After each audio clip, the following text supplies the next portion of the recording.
A tea Christmas, my parents cut off ties with me for not paying for a family vacation. 3 months later, they asked for help after my sister and her husband lost $50,000 in a casino, so I was happy to answer them. My name is Michelle, and at 32 I thought I had it all figured out. 2 years ago when I got that promotion at work, everything seemed to fall into place. The salary bump was significant enough that I could finally breathe easier, pay my mortgage, live comfortably, and even help others. That's when I decided to start supporting my parents financially.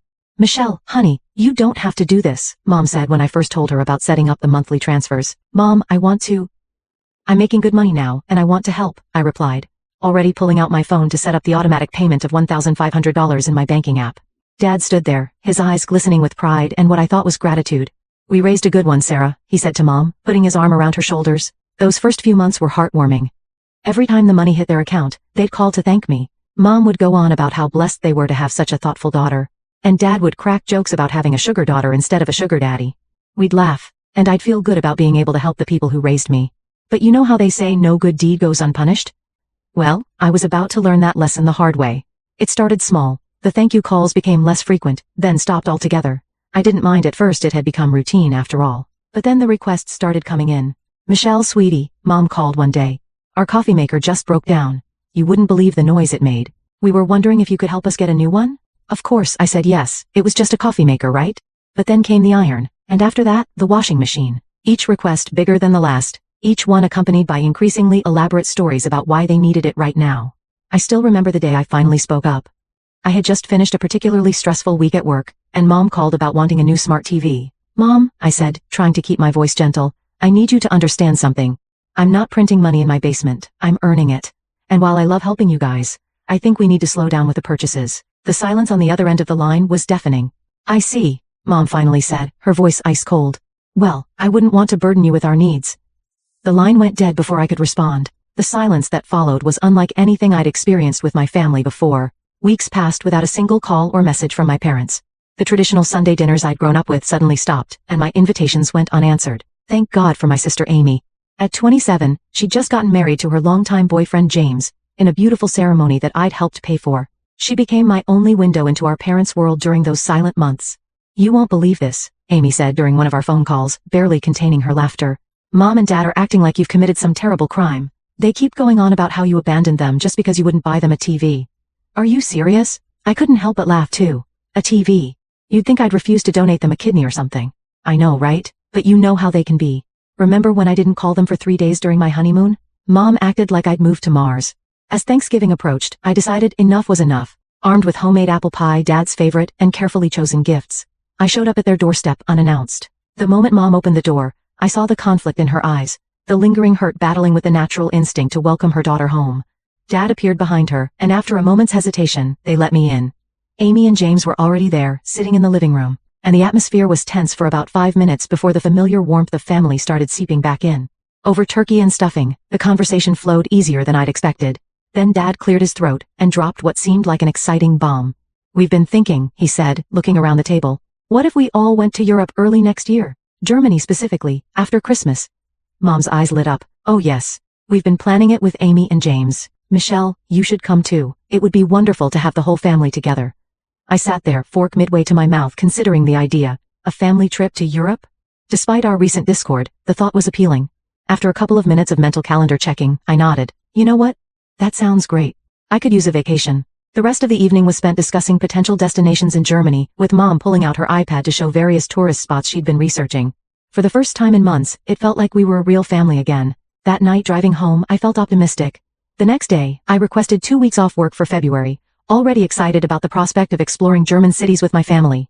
In the weeks that followed, I resumed the Sunday dinner tradition. And each time, we'd spend hours planning our upcoming adventure. December arrived with a blanket of snow and the promise of holiday cheer. I spent weekends shopping for Christmas presents, determined to make this year special after our recent reconciliation. For Mom, I bought an expensive cashmere sweater she'd been eyeing.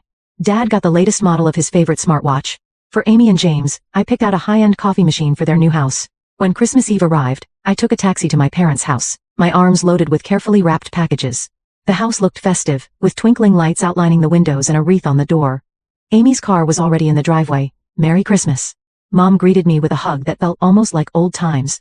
The living room smelled of cinnamon and pine, and the tree sparkled with ornaments we'd collected over the years. The gift exchange started well enough. My presents were met with excitement and appreciation, though I couldn't help but notice that their gifts to me seemed hastily chosen, a generic scarf and a gift card to a store I rarely visited. Still, I smiled and thanked them, reminding myself that Christmas wasn't about the gifts. After a few glasses of wine with dinner, the atmosphere shifted. Mom kept exchanging meaningful glances with Dad, while Amy and James seemed unusually interested in their plates. "So Michelle," Mom finally said, her voice carrying that sweet tone she usually reserved for asking favors. "We've been discussing the Europe trip. We found this amazing package deal for all 5 of us." I nodded, waiting for more information about the itinerary. What came next hit me like a bucket of ice water. "Since you're doing so well at work," Mom continued, her voice still syrupy sweet, "we thought it would make sense for you to cover the trip expenses. For everyone." The wine glass froze halfway to my lips. "I'm sorry." "What?" "Well, honey," Dad jumped in, "you make good money now. Much more than Amy and James. And your mother and I are retired. Are you seriously asking me to pay for a European vacation for 5 people? I set my glass down, perhaps a bit too forcefully. "Not asking, dear," Mom corrected. "We've already decided this is how it should be. You can afford it." I looked at Amy, expecting her to back me up, to point out how absurd this was. Instead, she gave me a small shrug.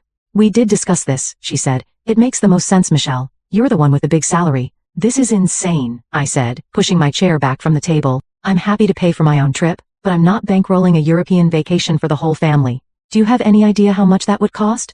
"Don't be selfish, Michelle," Mom snapped, her sweet tone evaporating. "After everything we've done for you, selfish?" I laughed in disbelief. "I've been sending you $1,500 every month for 2 years. I helped pay for Amy's wedding. I bought you every appliance you've asked for. How does that make me selfish?" The room temperature seemed to drop several degrees. Mom stood up, her face flushed with anger or wine, probably both. "If you won't help your family have this experience together, then you can leave," she said, pointing at the door. "We don't need selfish people at our Christmas celebration." I looked at Dad, but he just nodded in agreement. "Your mother's right. If you won't contribute to this family properly, maybe it's better if you go." Amy and James sat there, silent supporters of this madness. The betrayal stung worse than the harsh words. The taxi ride home that Christmas night was a blur of tears and anger. By the time I reached my apartment, I'd made up my mind. With shaking hands, I opened my banking app and canceled the monthly transfers to Mom's account. Then I sent her a simple message: "Monthly transfers canceled. Merry Christmas." Her response came almost immediately. "This just proves what we already knew. You're selfish and greedy. Don't bother contacting us anymore." I spent the rest of the night alternating between crying and feeling angry at myself for crying. How had things gotten so twisted? When had my generosity become an expectation, then a demand, then apparently my entire worth as a daughter? The next morning, I woke up with a clarity I hadn't felt in months. I opened my laptop and started searching for vacation packages. Not to Germany but to Hawaii. Within hours I had booked a 2-week stay at a beautiful beachfront resort for February. If I'm going to spend thousands of dollars on a vacation, I muttered to myself, it's going to be on my own terms. The weeks that followed were eerily quiet. No calls from Mom or Dad, no texts from Amy. I threw myself into work and planning my solo trip. I avoided social media, knowing I'd probably see updates about their European adventure. February arrived and one day, curiosity got the better of me, and I checked Amy's Instagram. There they were, photos of them all in Germany, posing in front of famous landmarks, eating at beer gardens. They looked happy, and I felt a complicated mix of hurt and relief that I wasn't there. While they were posting pictures from Munich and Berlin, I was boarding a plane to Honolulu. The moment I stepped onto the Hawaiian beach, felt the warm sand between my toes, and breathed in the salty air, I knew I'd made the right choice. For 2 weeks, I lived in paradise. I took surfing lessons, went on hiking trails, attended a traditional luau, and made friends with other solo travelers. For the first time in years, I felt truly free. No family obligations, no guilt trips, no constant demands disguised as requests. "You seem like you're carrying a weight off your shoulders," said Lisa, a woman I'd met at the resort's yoga class. "Whatever you left behind, it was the right choice." She had no idea how right she was. The Michelle who boarded the plane back home was different from the one who'd arrived. I felt stronger, more certain of my boundaries, and finally at peace with my decision to step back from my family's toxic dynamics. Life has a funny way of testing your resolve just when you think you finally found your peace. I had been back from Hawaii for about a month. My tan was fading, but my newfound sense of independence wasn't. Work was going great. I'd started taking evening pottery classes, and I'd even joined a book club. Life without family drama was surprisingly pleasant. Then my phone rang one Wednesday evening. Mom's name flashed on the screen. I stared at it for a long moment, debating whether to answer. We hadn't spoken since that disastrous Christmas dinner, and honestly, I wasn't sure I wanted to break that streak. But curiosity made me pick up. "Hello?" I tried to keep my voice neutral. "Michelle." Mom's voice sounded different, strained, desperate. "We need you to come over, please." "Mom, I don't think that's a good idea." "Please," she repeated, and I heard something I'd never heard in my mother's voice before, fear. We need to talk to you in person." It's important. I should have said no. I had every right to say no. Instead, I heard myself saying, I'll be there in 30 minutes. The drive to their house felt longer than usual. My mind raced with possibilities. Was someone sick? Had something happened to Amy? Part of me wondered if this was another attempt to guilt me into giving them money, but Mom's voice had sounded genuinely distressed. When I pulled into their driveway, I noticed their house looked different. The usually well-maintained garden was overgrown, and Dad's prized car was missing from its usual spot. Mom opened the door before I could knock. She looked older somehow, worn down. Dad sat in his armchair in the living room, staring at nothing in particular. Neither of them offered me a drink, or even a hello. What's going on? I asked, remaining standing. Where's your car? Dad finally looked at me, his face haggard. We had to sell it. Sell it? Why? Mom burst into tears, which was alarming enough, but what came next was even worse. It's Amy and James, she sobbed. When we were in Germany, they went to Baden-Baden. They took my credit card. We thought they were just going sightseeing, but they went to the casino. Spent almost $50,000 in 2 days. I felt like I'd been punched in the gut. $50,000? How is that even possible? Credit card limit, Mom whispered. Plus cash advances. We didn't even know until we got back and the bank statement came. But that's fraud, I said. You can dispute the charges. No, we can't, Dad said heavily. We had given Amy permission to use the card for emergencies. And there's more. The next half hour was like watching a horror movie unfold. My parents took turns explaining how they'd discovered that James had a gambling addiction, something Amy had known about but kept secret from the family for years. Worse, he had apparently introduced Amy to gambling, and she had developed her own addiction. She seemed so happy, Mom said, twisting a tissue in her hands. All those years with James, we thought they were perfect together. We had no idea. James lost his job, Dad added. His company found out about his gambling. They fired him immediately. Now they're both struggling. I sat there, trying to process it all. My sister, practical, sensible Amy, was a gambling addict? The same sister who had sided with our parents in demanding I pay for their European vacation, was now drowning in debt. Why are you telling me all this? I asked, though I already knew the answer. Mom leaned forward, her eyes pleading. Michelle, honey, we need help. The bank wants their money. We're retired. We don't have that kind of no. The word came out sharper than I intended, but I didn't soften it. Absolutely not. But we're your parents, Mom's voice rose. You have to help us. Have to? I stood up, anger bubbling inside me. Like I had to pay for everyone's European vacation? The same vacation where Amy and James stole $50,000 from you? We were just joking about the vacation, Mom said quickly. We didn't mean those things we said at Christmas. You know we love you. Love me? I laughed, but there was no humor in it. You kicked me out of Christmas dinner because I wouldn't bankroll your vacation. You called me selfish and greedy. You cut off all contact with me. And now you want me to bail you out? Your sister needs help, Dad said quietly. She's family. Where was this family loyalty when you were all ganging up on me at Christmas? I asked. Where was it when Amy sat there silently while you kicked me out? Why is it only family when you need something from me? Mom started crying again. Please, Michelle, we don't know what else to do. Your sister, she and James are in real trouble. They might lose their house. I took a deep breath, trying to stay calm. Have you considered that maybe they need to face the consequences of their actions? That maybe bailing them out won't actually help them? So you're just going to let your family suffer? Mom's tears dried up surprisingly quickly, replaced by familiar anger. No, Mom. I'm going to let my family deal with the problems they created. Amy and James need professional help for their gambling addiction, not a blank check from me. And you and Dad need to understand that your retirement savings aren't a casino emergency fund. Get out, Mom suddenly screamed, just like she had at Christmas. Get out if you won't help us. I stood up calmly, feeling strangely detached. You know what's funny? I actually came here tonight, worried that something terrible had happened. I guess something did, just not what I expected. Good luck with everything. As I walked to my car, I could hear Mom crying and Dad trying to calm her down. My phone started buzzing before I even reached home. Texts from Amy, begging for help, claiming she and James would change, that they just needed this one chance. I blocked her number. The weeks following my parents' revelation were a storm of missed calls, desperate voicemails, and emotional manipulation attempts. Amy tried creating new numbers to contact me after I blocked her. Mom enlisted relatives to plea on their behalf. Dad even showed up at my workplace one day, though security didn't let him up to my floor. I'd heard through the family grapevine that my parents had been forced to use their retirement savings to pay off the credit card debt. Aunt Susan told me they'd also taken out a second mortgage on their house. Part of me felt guilty, but another part felt angry that they'd put themselves in this position. One evening, I received an unexpected visit from James's sister, Kate. We'd met at Amy's wedding but hadn't really stayed in touch. I know it's late, she said when I opened the door, but I needed to talk to you. I let her in, curious about what brought her here. I want you to know you're right, she said, sitting on my couch. About not helping them, I mean. James has been struggling with gambling since college. Our parents bailed him out countless times, and it never helped. It just enabled him to keep going. Did Amy know when she married him? Kate nodded grimly. She knew she thought she could fix him instead. She trailed off, looking down at her hands. Instead, he dragged her into it too, I finished.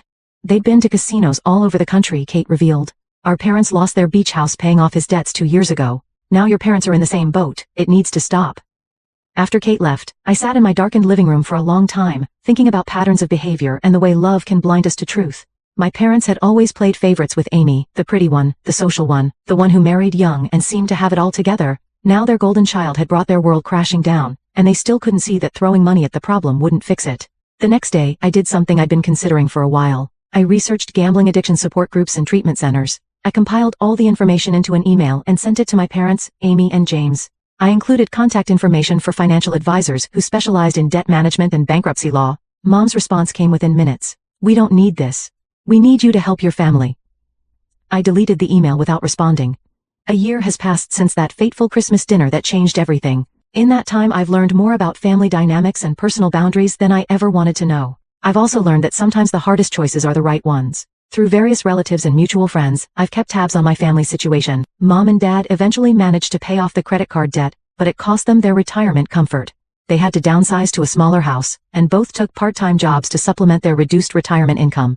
Amy and James filed for bankruptcy. They lost their house and moved into a small apartment. Last I heard, they'd finally agreed to attend Gamblers Anonymous meetings, though only after hitting rock bottom. James's sister Kate told me they're taking it one day at a time, with frequent setbacks but also small steps forward. Your mom was asking about you at church, Aunt Susan told me during a recent phone call.